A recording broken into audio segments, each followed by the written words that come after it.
If you want to understand why the media fears Trump, JD Vance just laid it out in the most brutal clarity I've ever seen. Every line he says hits harder than last.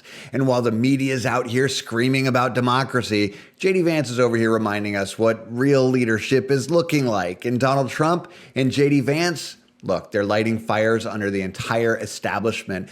And the media has no idea how to stop it. He never yells. He doesn't grandstand. He just openly, calmly tears the mask off of every lie we've ever been fed for decades. And this is what happens when someone shows up with the facts, the receipts, if you will, and the spine to say what every American is too scared to admit.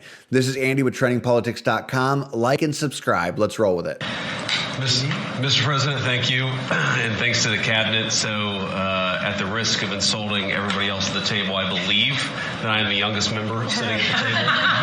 And, it occurred to me that from the time that I was born to the time that Donald J. Trump was inaugurated just a few months ago, we went from, again, 40 years, we went from the world's manufacturing superpower to one in which we depend on the People's Republic of China to make the things that we need. We went from the proudest military in the world to one in which we failed to meet our recruiting goals.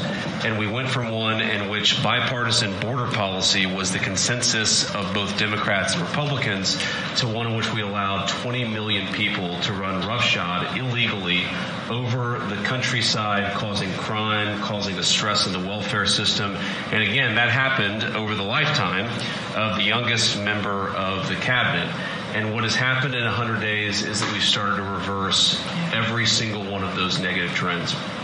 And I think what it shows to me is that the president, and you sit in the Oval Office and you see these portraits of presidents past, and let's be honest, most of them have been placeholders. They've been people who have allowed their staff to sign executive orders with an auto pen instead of men of action. And the reason the media attacks this administration as chaotic is because the president is solving the problems the American people set about to solve.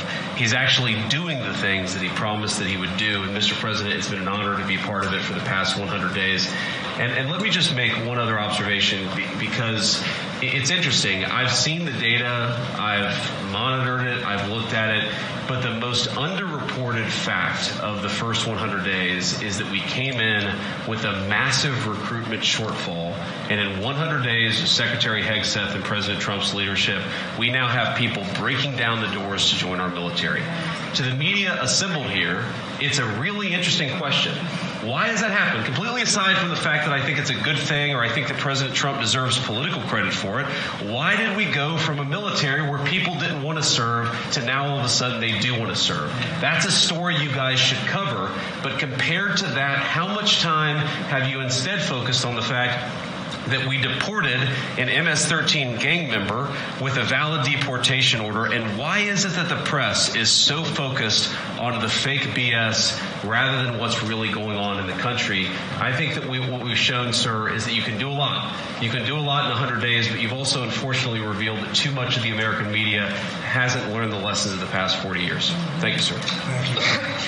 You just heard wasn't a campaign speech. It was just cold, hard truth from JD Vance. He always steps up and tells the truth. This is the story of a country, our country, that's been sold off, hollowed out, handed over to people who could care less about the consequences. And the ones who are screaming the loudest about JD Vance and Donald Trump aren't doing it because they're saying or doing things wrong. They're screaming because they're saying something real. They're telling the truth like they always do. And he lays it out in a way that most politicians just aren't going to touch. He's talking about how we went from being the most dominant country in the world to relying on China, from everything from antibiotics, semiconductors, right? Think about that. We can't even make our own heart medication anymore without Beijing's approval. And somehow that's not in the headline. It's barely even talked about in the biased left media. Or take the military. When the Pentagon is busy updating its DEI training modules and changing their pronoun guidelines and guidance, we fell behind on basic recruiting. Not because kids don't love this country anymore, but because the people running it give them no reason to trust it. When Vance talks about the military going from being proud to hollowed out, it wasn't rhetoric. That was a reality backed by thousands of young Americans just saying no thanks. And of course, the border. It's not just about drugs and gang violence. It's also about the smaller things, the kind of things that just don't make the nightly news. Like a factory in Indiana that has to shut down because it can't afford the rising cost of insurance due to illegal immigrant-related crime in the area. Or the high school recently in rural Ohio that now has more ESL students than it can that it can staff teachers for, while local kids fall through the cracks. These are the story the media never tells because those stories don't fit the narrative. And you want a wild example? Think about San Francisco, where a Tesla supercharging station was recently vandalized because the vandals thought it represented capitalist climate hypocrisy. And that's where we're at. People are so warped by this ideology, they destroy electric car infrastructure because they think Musk is the enemy.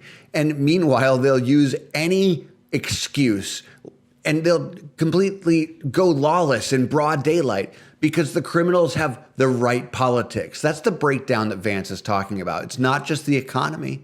It's not just the military. It's not just the border. It's the entire framework of basic common sense and who gets to decide what's acceptable and what's not. So while the left says follow science until the science doesn't match the agenda, they say tolerance until you vote the wrong way, and they scream truth matters until the truth makes them uncomfortable.